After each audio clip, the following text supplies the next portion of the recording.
এই স্পর্শক অভিলম্ব দীর্ঘ উত্তরধর্মী চ্যাপ্টারটা শুরু করছি, পার্টটা শুরু করছি। এইখানের যে অঙ্কগুলো, এগুলো কিন্তু পরীক্ষাতে খুব আসে। এবারে দেখো, এখানে প্রথম অঙ্কগুলো যেগুলো রয়েছে, এত সরলরেখা এত বক্রকে যদি স্পর্শ করে তবে স্পর্শবিন্দু স্থানাঙ্ক নির্ণয় করো।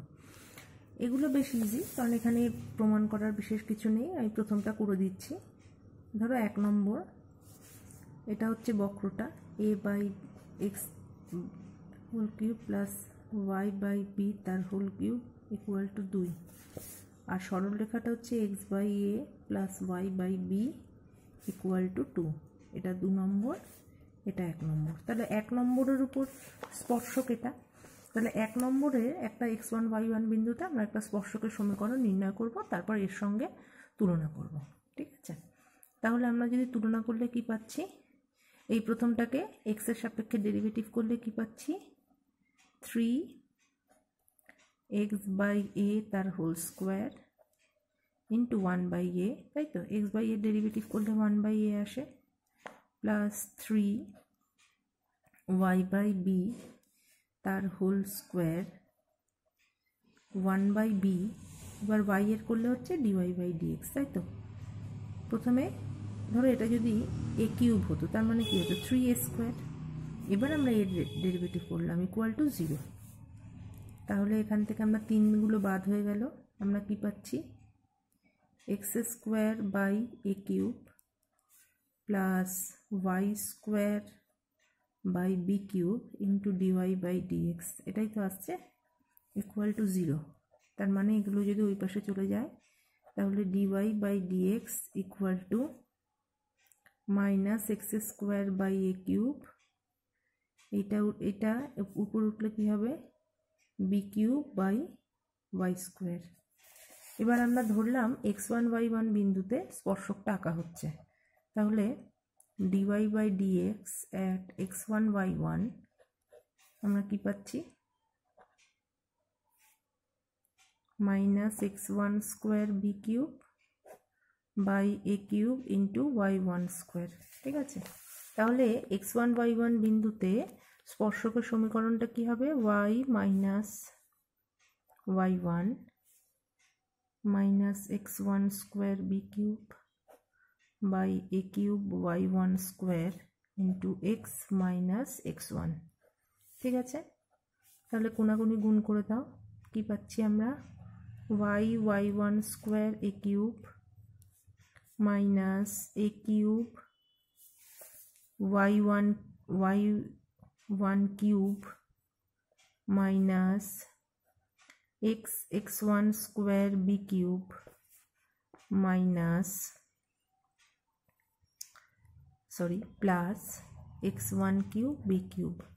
আচ্ছা, তাহলে এইখানে আমরা এইটাকে এই পাশে নিয়ে আসতে পারি, তার কারণটা দেখো, আমরা এই সমীকরণের আকারে যদি সাজাতে চাই, তাহলে আমরা কি পাচ্ছি, y1 square A cube plus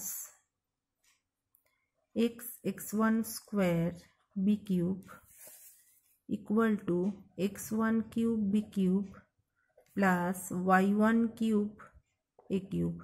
আমরা কি করব, যেহেতু এই পাশটা যদি আমরা আনতে পারি আমাদের সুবিধা হবে, তাহলে এই পাশে আমরা 2 বসাতে পারবো। তাই এ কিউব বি কিউব দিয়ে উভয় পক্ষকে ভাগ করে দিলাম।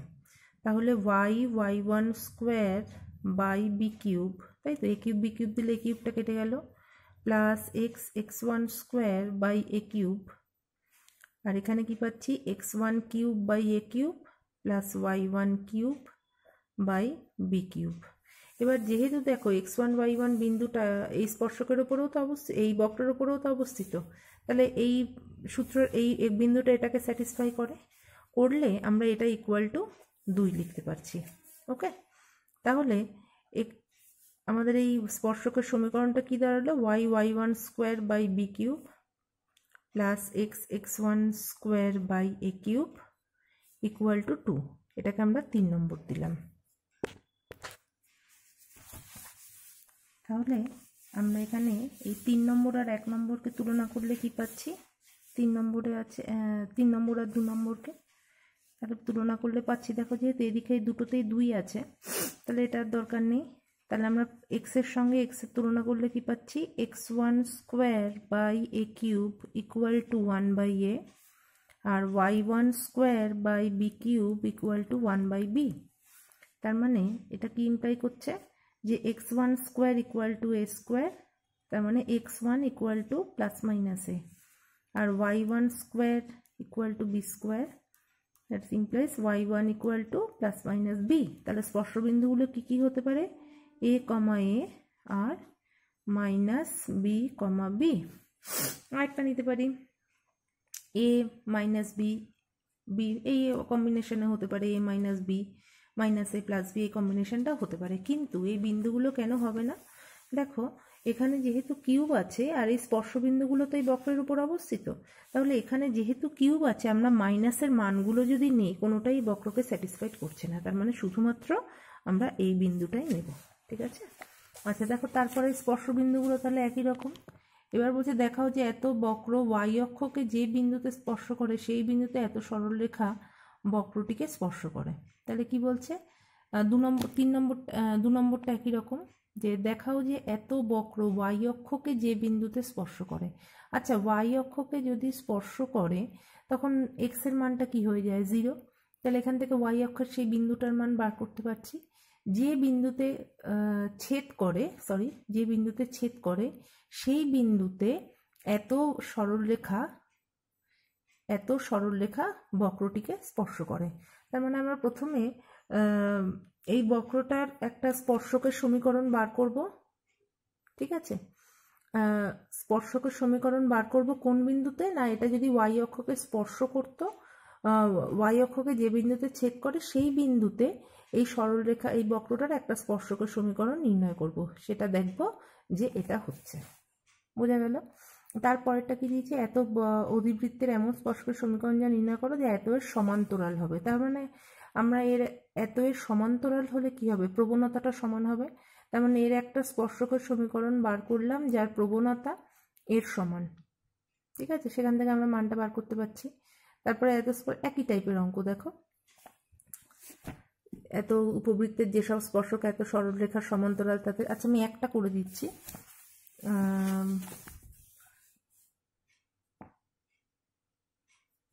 6 নম্বরটা করে দিচ্ছি, 6 নম্বরটা বড় আছে, আমি এটা করে দিচ্ছি। কি বলছে, একই টাইপের অঙ্ক, এগুলো পরপর দেখো। আমি 6 নম্বরটা করে দিচ্ছি, প্রত্যেকটা ক্ষেত্রে হয় সমান্তরাল বলবে না হলে লম্ব বলবে, তাহলে প্রবণতাটা আমাদের কাজে লাগবে।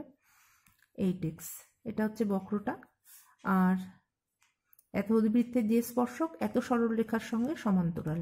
তাহলে এত সরলরেখার সঙ্গে সমান্তরাল হলে এই সরলরেখার প্রবণতা কত, এই সরলরেখার প্রবণতাটা দেখো -5 + x, তাহলে y ইকুয়াল টু x/3 + 5/3। তাহলে প্রবণতা কত, এখানে m এর মান কত, 1/3। তাহলে সরলরেখা সমান্তরাল হলে এই যে স্পর্শকটা এর সমান্তরাল তারও প্রবণতা 1/3 হবে। তাহলে আমরা এখান থেকে কি পাচ্ছি, এটাকে x এর রেসপেক্টে ডেরিভেটিভ করলে 6y × dy/dx ইকুয়াল টু 8। তাহলে dy/dx ইকুয়াল টু 8/6y, তার মানে 4/3y। তার মানে dy/dx আমরা ধরলাম স্পর্শকটা কোন বিন্দুতে স্পর্শ করেছে, x1y1 বিন্দুতে, তাহলে 4/3y1। তাহলে এই 4/3y1 সমান 1/3, সেটাই তো বলেছে। তাহলে 4/3y1 ইকুয়াল টু 1/3, তাহলে 3 কেটে গেল, তাহলে y1 ইকুয়াল টু 4। তাহলে y1 ইকুয়াল টু যদি 4 হয়, এই y1টা এখানে আমরা বসিয়ে দিলে x1 এর মান পেয়ে যাই। তাহলে আমাদের বলেছে কি এই স্পর্শকের সমীকরণটা বার করতে। তাহলে আমরা y1টার মানটা এখানটা বসিয়ে দিলে আমরা x1টা পেয়ে যাই। তাহলে y1 এর মান কত, 3 × 4 মানে 4 স্কোয়ার মানে 16 ইকুয়াল টু 8x। তাহলে x ইকুয়াল টু 2 মানে 6। তার মানে স্পর্শবিন্দুটা হচ্ছে 6, x1 ধরলাম 6,4। তাহলে এবার দেখো আমরা সমীকরণ পেয়ে গেছি। তার মানে y - 4 1/3 × x - 6, এটা করলেই আমাদের সমীকরণ হয়ে গেল। ঠিক আছে। এটা এইভাবেই বাকি অঙ্কগুলো করতে পারবে। আমি আর এগুলো আলাদা করে বলছি না, যেটা ইম্পর্টেন্ট আমি সেটা বলি। সেগুলো হচ্ছে 12 নম্বর থেকে, যে এত সরলরেখা এত বৃত্তকে স্পর্শ করবে যদি এটা হয়। এই জিনিসগুলো কিন্তু পরীক্ষাতে ভীষণভাবেই আসে, পরপর এই অঙ্কগুলোই পাবে। তাহলে দেখো 12-র 1 নম্বরটা আমাদের কি বলেছে, যে এটা হচ্ছে একটা বক্র, এটা 1 নম্বর দিলাম, আর যে সরলরেখাটা স্পর্শ করবে সেটাকে আমি 2 নম্বর দিলাম। ঠিক আছে,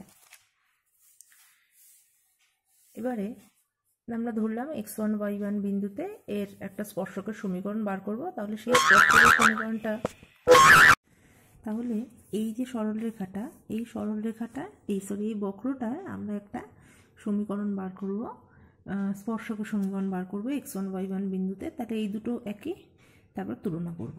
ঠিক আছে, তাহলে আমরা এর যদি x এর রেসপেক্টে ডেরিভেটিভ করি, কি হচ্ছে 2x plus 2y into dy by dx equal to 0। তাহলে dy by dx equal to minus 2 কেটে গেল, মাইনাস এক্স বাই ওয়াই। তাহলে dy by dx at x1 y1 কত হচ্ছে, মাইনাস x1 বাই y1। তাহলে স্পর্শকের সমীকরণ অ্যাট x1 y1 বিন্দুতে কি হবে, y minus y1 minus x1 y1 by x minus x1। তাহলে কোনাকুনি গুণ করলে কি পাচ্ছি, y y1 plus y1 square minus x x1 plus x1 square, sorry এটা মাইনাস হবে, x1 স্কোয়ার। তাহলে এই দু সাইড চেঞ্জ করলাম, তাহলে x x1 plus y y1 equal to x1 square plus y1 square. তাহলে এই যে x1 square y1 square, x1 y1 বিন্দুটা তো বক্রের উপর অবস্থিত, তাহলে এই সমীকরণকে স্যাটিসফাই করে। তাহলে এখানে আমরা সরাসরি a স্কোয়ার বসিয়ে দিতে পারি। এবারে দেখো, এই যে আমরা সরলরেখা দুটো পেলাম, এই যে এটা হচ্ছে ওর টাচ করেছে এই বক্রটাকে, আর আমরা ওর স্পর্শকের সমীকরণ পেলাম, তাহলে এরা দুজন সমান। তাহলে এখান থেকে আমরা কি বার করতে পারছি, আমরা কি করব, আমরা এই তুলনা করে x1 y1 এর মানটা বার করব। তাহলে তুলনা করলে কি পাচ্ছি, দেখো এর মানে সমীকরণটা তো এরকম দাঁড়াচ্ছে, x1 y1 plus y y1, আমরা a স্কোয়ারটাকে এদিকে নিয়ে আসি, কারণ যেহেতু এখানে nটা এদিকে আছে। তাহলে আমরা তুলনা করলে কি পাচ্ছি, l by x1 equal to m by y1 equal to minus n by a square. তাহলে x1 এর মান কত, x1 এর মান হলো l square minus by n, আর y1 এর মান হলো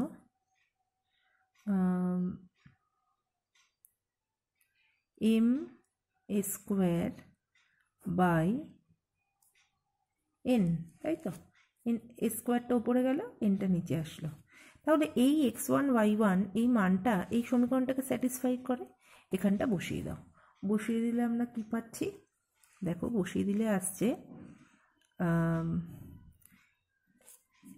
এখানটা বসিয়ে দিলে আমরা কি পাচ্ছি, x1 স্কোয়ার, তাই তো।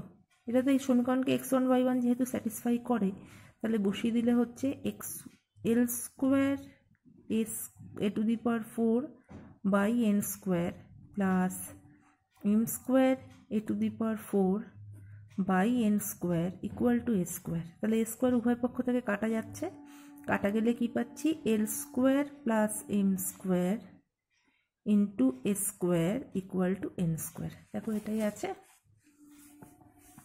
হ্যাঁ দেখো এইটাই আছে। তাহলে এইটাই হচ্ছে আমাদের শর্ত। এইভাবে এই অঙ্কগুলো আমাদের করতে হবে। এবার এই প্রত্যেকটা অঙ্ক আমি যেভাবে করলাম ঠিক একইভাবে করতে হবে, অর্থাৎ x1 y1 বিন্দুতে এর স্পর্শকের সমীকরণ আমরা বার করব, সেই স্পর্শকের সমীকরণের সঙ্গে এই সমীকরণটাকে আমরা তুলনা করব। তুলনা করে আমরা x1 y1 এর মানটা বার করব, সেটা এই সমীকরণে বসিয়ে দেব। প্রত্যেকটা ক্ষেত্রে একই টাইপের অঙ্ক, ঠিক আছে। আচ্ছা, বক্রকে স্পর্শ করলে দেখাও, একই আচ্ছা আচ্ছা 17 নম্বর অঙ্কটা দেখো।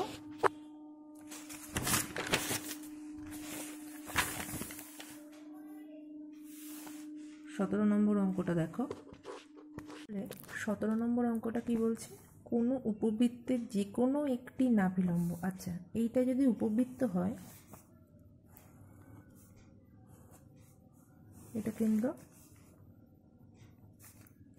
তাহলে এটা শীর্ষবিন্দু, এটা যদি কেন্দ্র হয়, ধরলাম আমি এসটা নাভি, তাহলে এইটা নাভিলম্ব, তাই তো?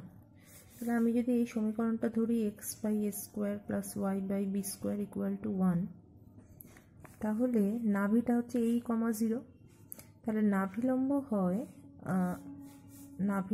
হয় A E comma B square by A, আর নিচেরটা হয় A E comma minus B square by A. Okay, এবারে এটা কেন্দ্র 0 0। এইবারে কি বলছে, নাভিলম্বের প্রান্ত দুটিতে, এই দুটো প্রান্ত দুটিতে অঙ্কিত স্পর্শক দুটি পরাক্ষের ওপর ছেদ করে। এইটা হচ্ছে পরাক্ষ, এটা এ প্রাইমটা হচ্ছে পরাক্ষ।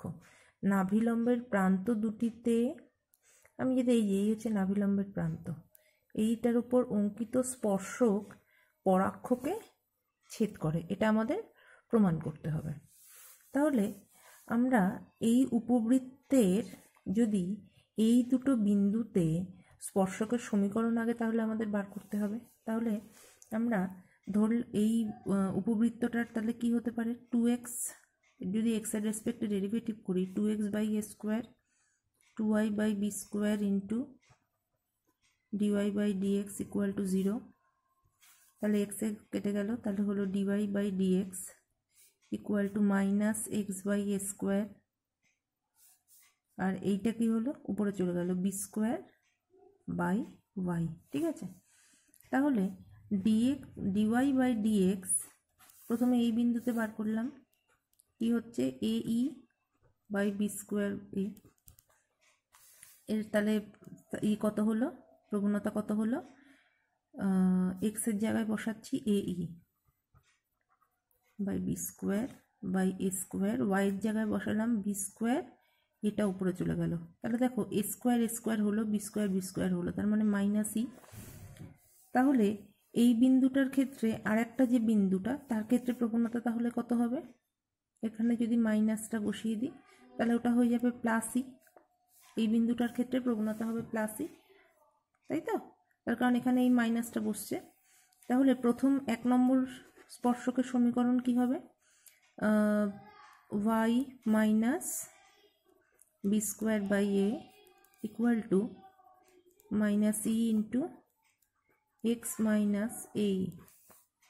তাহলে A y minus B square, এটা গুণ হলো A E x minus A E x plus A square, তাই তো? এবার A y plus A E x plus B square plus A square.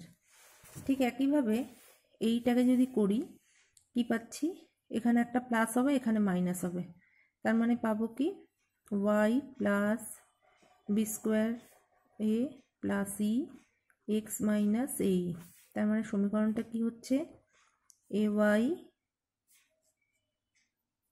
Minus A x, তাই তো, মাইনাস বি স্কোয়ার মাইনাস এ square. এবার এই দুটো স্পর্শক দুটি পরাক্ষের ওপর ছেদ করে, এই দুটো স্পর্শক দুটি পরাক্ষের ওপর কখন ছেদ করবে, তার মানে এরা যখন পরাক্ষকে ছেদ করবে, দেখাও যে স্পর্শক দুটি পরাক্ষের ওপর, অঙ্কিত স্পর্শক দুটি পরাক্ষের ওপর ছেদ করে। আচ্ছা, পরাক্ষের ওপর যদি ছেদ করে, তার মানে পরাক্ষের সমীকরণটাকে স্যাটিসফাই করবে, তাই তো? তাহলে পরাক্ষের সমীকরণটাকে যদি স্যাটিসফাই করতে হয়, তাহলে আমাদের কি করতে হবে, এই সমীকরণ দুটোকে যদি আমরা এই দুটোর যদি আমরা ছেদবিন্দুটা দেখাতে পারি পরাক্ষের সমীকরণটাকে স্যাটিসফাই করছে, তাহলেই হয়ে গেল। তাহলে এবার আমরা এই দুটোকে সমাধান করব, করে যদি y = 0 দেখাতে পারি, দেখো অলরেডি y = 0ই হচ্ছে। তার মানে কি এরা পরাক্ষের সমীকরণকে স্যাটিসফাই করে। আচ্ছা, এরপরে দেখো 18 নম্বরের পরের যে অঙ্কগুলো আছে সেটা হচ্ছে সাধারণ স্পর্শকের সমীকরণ। ধরো একটা বৃত্ত, এই বৃত্তটার আমরা একটা সাধারণ স্পর্শক বার করলাম, স্পর্শকের সমীকরণ বার করলাম, অধিবৃত্তটারও আমরা একটা স্পর্শকের সমীকরণ বার করলাম। ঠিক আছে, তাহলে বৃত্তের সাধারণ বৃত্তের স্পর্শকের সমীকরণ বার করতে পারি এখান থেকে আমরা, ধরি x1 y1 বিন্দুতে, কিংবা বৃত্তের ক্ষেত্রে আমরা যেভাবে পয়েন্ট ধরি, বৃত্তের ক্ষেত্রে আমরা কি ধরবো, a cos থিটা আর a sin থিটা ধরতে পারি, এখানে এর মানটা কত 4 এইভাবে। আর অধিবৃত্তের ক্ষেত্রে আমরা কি ধরি, এটি স্কোয়ার 2at, এটা যেহেতু y স্কোয়ার 4ax আছে, এটি স্কোয়ার 2at, তাহলে এখানে a হিসেবে কত আছে দেখো 4 × 4 × x, তার মানে a এর মান হচ্ছে 4, তাহলে 4t স্কোয়ার × 8t, এইটা দিয়ে আমরা একটা সমীকরণ বার করলাম, বার করে আমরা দুটোকে তুলনা করলাম, একই টাইপের অঙ্ক। ঠিক আছে, ঠিক 19 নম্বরটাও তাই। 19 নম্বরটায় কি আছে দেখো 32, তার মানে 8 এর মান হচ্ছে 8, আর এটার ক্ষেত্রে কিন্তু উল্টো আছে, দেখো x স্কোয়ার = 4y, তার মানে 2at, 8 স্কোয়ার হবে, এখানে 4, এখানে a এর মান হচ্ছে 1, তার মানে 2t, t স্কোয়ার। এখান থেকে প্রথমে স্পর্শক দুটো বার করব, স্পর্শক দুটো বার করে তুলনা করে সেখান থেকে আমরা যেটা চলরাশি আছে তার মানটা বার করে সমীকরণে বসিয়ে দেব। এই প্রত্যেকটা অঙ্কই একই টাইপের। আচ্ছা, এবারে দেখো 22 নম্বর অঙ্কটা। 22 নম্বর অঙ্কটা বলছে প্রতি ক্ষেত্রে বক্রের অন্তর্গত দুটি কোণ নির্ণয় করো। আচ্ছা, এই বক্র দুটো যখন আমাদের এই অন্তর্গত কোণ যখন আমাদের নির্ণয় করতে হবে, তার মানে কি তাদের যে স্পর্শক দুটো পরস্পরকে ছেদ করবে তাদের মান বার করতে হবে। তার মানে এইখানটা আমরা কি করব, এই ক্ষেত্রে ধরো এখানে y এর মানটা এখানটা আমরা বসিয়ে দেব। ঠিক আছে, অন্তর্গত কোণ হতে গেলে কি বক্র দুটো পরস্পরকে তো ছেদ করতে হবে, তাহলে এইখানে আমরা কি করব, y এর এই মানটা এখানটা বসিয়ে দেব, বসিয়ে আমরা এখান থেকে x এর কিছু মান পাবো। যেমন ধরো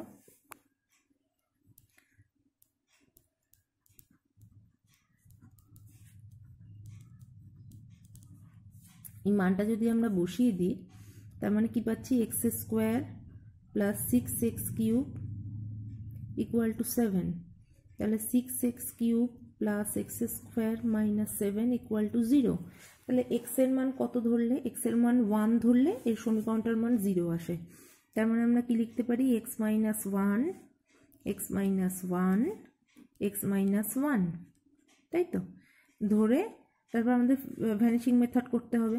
6x² তার মানে কত হচ্ছে, 6x² করলে 6x³ - 6x²। আচ্ছা, 6x² তো অঙ্কের মধ্যে নেই, তাই তো, আছে +x², তার মানে এখানে আমাদের কত নিতে হবে, আমাদের একটা +x² আনতে গেলে